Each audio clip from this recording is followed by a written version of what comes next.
네, 김종민입니다. 지금부터 미래 대연합 창단과 관련된 기자회견을 시작하도록 하겠습니다. 먼저 우리 조웅선 의원님 그리고 박광석 전 의원님 두 분이 함께 기자회견문을 낭독하도록 하겠습니다. 미래 대연합을 제안합니다. 원칙과 상식 위에서 국민의 삶을 바꾸고 미래를 개척하기 위해 미래 대연합을 제안합니다. 기득권 정치를 타파하고 세상을 바꾸는 정치로 가려면 개혁 세력, 미래 세력이 연대 연합해야 합니다. 승자 독식 기득권 정치 타파에 동의하는 모든 세력, 자기 기득권을 내려놓을 각오가 되어 있는 모든 세력, 실종된 도덕성을 회복하고 신뢰 정치를 만들겠다는 모든 세력이 힘을 모아야 합니다. 1월 14일 미래 대연합 창당 발기 대회를 열고 함께 사는 미래를 향해 본격적인 발걸음을 시작합니다. 모든 개혁 세력, 미래 세력이 함께하는 플랫폼을 만들겠습니다. 우리는 세상을 바꾸기 위해 정치를 합니다. 우리의 정치로 세상이 바뀌었나, 세상이 더 나아졌나, 이 질문에 대답해야 합니다. 87년 민주화 이후 지난 30년간 대한민국은 경제는 발전했지만 인생은 거꾸로 가고 있습니다. 대기업과 중소기업의 임금 격차는 50%에서 80%로 더 벌어졌습니다. 부동산 양극화도 심해졌습니다.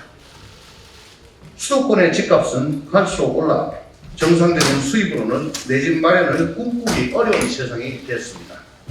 교육도 양극화가 심해져 서울 강남과 그 밖의 지역으로 수도권 대학과 지방 대학으로 마치 신분사회의 계급처럼 갈라져 버렸습니다. 출생률, 자살률, 노인 빈곤율, 남녀 임금 격차 등 중요한 민생 지표는 모두 OECD에서 최저를 기록하고 있습니다. 민생도 불안하고 미래도 불안합니다.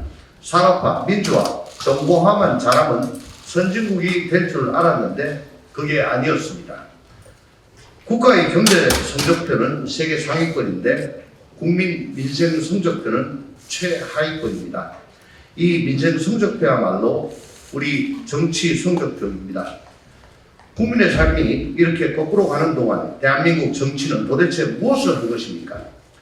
대한민국 정치는 실패했습니다. 상대방과 싸워서 이기는 데만 몰두하느라 세상도 국민의 삶도 바꾸지 못했습니다. 그러나 지금 기득권 양당 정치는 모두 반성할 생각도 변할 의지도 없습니다. 한국 정치는 닥치고 공격, 묻지마 열광이 가득한 콜로세움이 되어버렸습니다. 이 콜로세움 안에는 상대를 향한 적이만 번뜩일 뿐 민생도 미래도 없습니다. 반성과 성찰, 변화와 혁신이 자리할 수 없습니다. 이런 정치로는 민의를 모아낼 수 없습니다. 우리가 두려운 것은 정치를 믿을 수 없다는 성난 민심이 영영 되돌릴 수 없는 지경을 향해 가고 있다는 사실입니다. 지금과 같은 방탄정치, 패권정치, 적대와 대결의 승자 독식 정치, 무능과 무책임의 그들만의 정치를 타파하지 않고는 국민의 삶을 바꿀 수 없습니다. 대한민국에 미래가 없습니다. 인생에서 중요한 것은 무엇이 되느냐보다 어떻게 사느냐이다. 바로 김대중 대통령께서 하신 말씀입니다. 우리 정당이 정권을 잡고 20년을 집권하고 200석을 얻는 것보다 정치인 개인이 재선을 하고 3선을 하는 것보다 그 권력으로 어떤 정치를 할 것인가, 국민의 삶을 그리고 대한민국의 미래를 어떻게 바꿀 것인가, 그것이 더 중요하며 본질적인 정치의 소명이자 가치입니다. 우리는 그 소명과 가치를 따라 새로운 길을 가려고 합니다. 산업화, 민주화, 정보화 이후 대한민국의 다음 비전은 무엇인가? 우리가 생각하는 대한민국의 새로운 비전은 함께 사는 미래입니다. 각자 도생, 승자 독식에서 함께 사는 미래, 공존사회로 가야 합니다. 대립과 분열, 무한 경쟁과 각자 도생의 사회에서 공존과 협력의 사회로 가야 합니다. 함께 사는 미래로 가기 위해서 우리는 어떤 정치를 할 것인가? 5가지 큰 질문을 던지려 합니다. 첫째, AI, 로봇, 플랫폼이 만들어내는 신기술, 신산업의 흐름 속에서 우리의 인간다운 삶을 지켜내야 합니다. 어떻게 국민이 인공지능의 노예가 아니라 주인이 되도록 할 것인가? 이 빠른 속도의 혁신과 변화에 대응하려면 교육은 어떻게 바뀌어야 하는가? 둘째, 양극화와 글로벌 대전환 속에서 격차와 불평등을 해결할 획기적 대안에 합의해야 합니다. 대기업과 중소기업, 수도권과 지방, 남성과 여성의 임금 격차를 어떻게 줄일 것인가? 실업과 노후를 개인이 아닌 제도가 책임지는 사회 안전망 사회 어떻게 만들 것인가? 가족 수에 맞는 적정 주택을 적정 가격으로 누구에게나 공급하는 방안은 무엇인가? 아이들 돌봄과 교육을 국가와 공공이 어떻게 책임질 것인가? 셋째, 기후위기, 인구위기, 지방소멸에 예고된 미래 불안을 바꿔야 합니다. 세계가 명운을 걸고 있는 2030년 1.5도씨 싸움에 어떻게 동참할 것인가? 탈원전, 감원전 싸우지 말고 어떻게 빠른 시간에 적은 비용으로 탄소 중립을 달성할 것인가? 어떻게 하면 국가 주도의 중앙 집권형 균형 발전이 아니라 지방이 주체가 되는 분권 발전의 길로 갈 것인가? 청년의 일할 기회를 늘리면서 노년의 정년을 연장할 수 있는 방법은 무엇인가? 넷째, 미중 충돌의 국제질서 변화와 북핵 위기를 헤쳐나갈 대한민국의 평화 전략, 협력 전략을 찾아야 합니다. 미국과의 협력, 중국과의 협력, 다른 나라와의 협력은 각각 어떻게 달라야 하는가? 미중 충돌, 러시아 전쟁 등 글로벌 질서 재편과 대결 속에서 우리 기업과 시민들이 안전하게 활동할 수 있도록 하는 국가 전략은 무엇인가?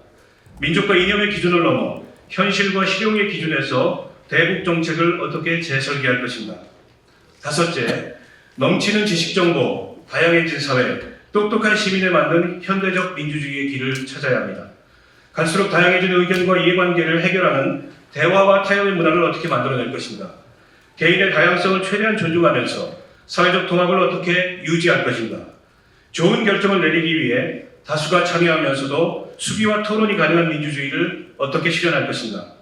이 5가지 질문에 대한 답을 찾아나가는 정치를 하려고 합니다. 이 질문에 답을 찾고 함께 사는 미래를 열어갈 신진 역량을 발굴하겠습니다.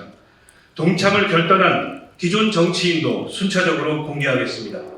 실력, 개혁, 신뢰를 기준으로 엄선해서 추천하겠습니다. 미래를 준비할 능력을 갖춘 인물, 기득권 정치를 타파할 수 있는 신념을 갖춘 인물, 신뢰받는 정치를 할 수 있는 도덕성을 갖춘 인물들과 함께 민생과 미래를 바꾸는 정치다운 정치를 해보겠습니다. 함께 사는 미래로 갑시다. 승자독식 무한경쟁, 각자 도생의 세상에서 연대와 협력의 세상으로, 대결과 적대의 세상에서 대화와 타협의 세상으로, 보수의 나라, 진보의 나라에서 함께 사는 모두의 나라로 갑시다. 우리는 대결보다 협력이 오늘의 인류를 만들어온 더 소중한 원동력이라고 믿습니다. 지혜로운 시민의 대화와 협력으로 함께 사는 미래를 열어갈 것으로 믿습니다. 시민 여러분, 함께 사는 미래를 위해 손을 잡아주십시오. 반드시 제대로 된 정치를 만들어내겠습니다. 감사합니다.